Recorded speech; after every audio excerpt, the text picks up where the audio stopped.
Alors bonjour, aujourd'hui on va voir la notion de système. En effet, pour attaquer toute la partie du métabolisme, il est nécessaire de comprendre ce qu'est un système. Alors par définition, un système est délimité par une frontière réelle ou fictive, donc qui possède un volume et qui est délimité par une surface, alors, pour essayer de coller un petit peu au monde du vivant. Si on compare un neurone d'une cellule épithéliale ou d'un globule rouge ou encore d'une cellule musculaire, on constate que les volumes sont évidemment différents et les surfaces d'échange de ces cellules avec le milieu extérieur est différent. Alors la constante, c'est que ce système donc, peut recevoir de la matière et ou de l'énergie, et peut également donner de la matière et ou de l'énergie. Donc par rapport à un système, ce qui est reçu par le système est positif et ce qui est perdu par le système est négatif. Et on remarquera que on parle en termes de matière et on parle en termes d'énergie. Alors, donc, on peut distinguer trois types de systèmes. Un système qui est ouvert est un système qui, donc, peut partager de l'énergie avec le milieu extérieur, mais également de la matière. Si vous prenez un système fermé, eh bien un système fermé, c'est un système au niveau duquel il n'y aura pas de possibilité d'échange de matière, mais il peut y avoir un échange d'énergie. Si on prend par exemple ici une bouteille d'eau ou éventuellement une bouillotte, si vous mettez cette bouillotte, de l'eau chaude à l'intérieur, eh bien le système sera fermé, mais néanmoins de l'énergie calorique peut être émise par cette bouillotte. Ensuite, vous avez le système isolé. Alors le système isolé, c'est un système dans lequel il n'y a ni transfert d'énergie, ni transfert de matière. Donc voilà, vous prenez le cas d'un thermos. Si vous mettez de l'eau chaude dans ce thermos, eh bien ce thermos restera donc à température ambiante. Il n'y aura pas de transfert d'énergie. Alors l'étude du métabolisme cellulaire nécessite l'étude des lois d'échange et de transformation de l'énergie.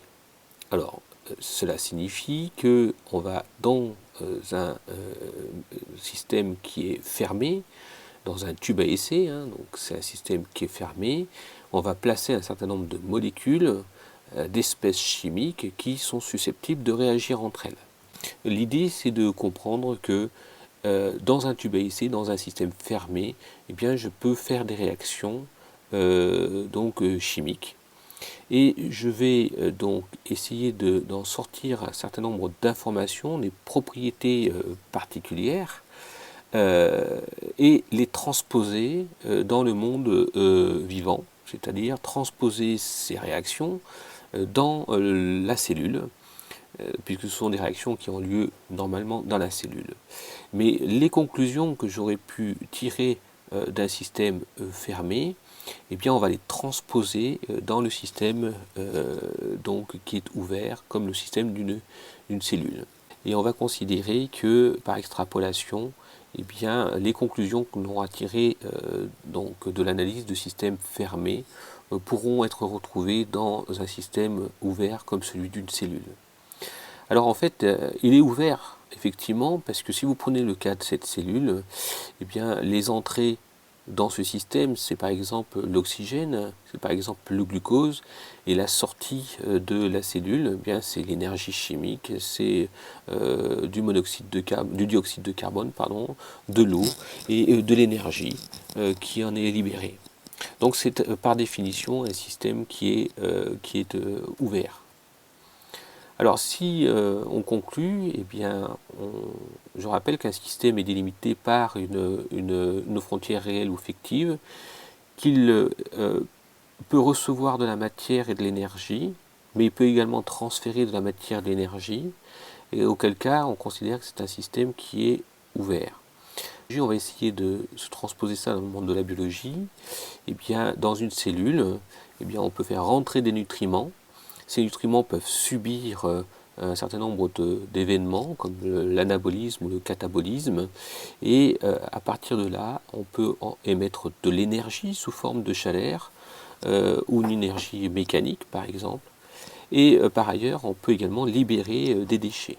Donc c'est par définition un système qui sera ouvert. Tout le métabolisme qui sera étudié par la suite sera considéré dans un système qui sera ouvert, mais étudié dans des systèmes donc, de tube à essai, donc des systèmes qui sont fermés. Voilà.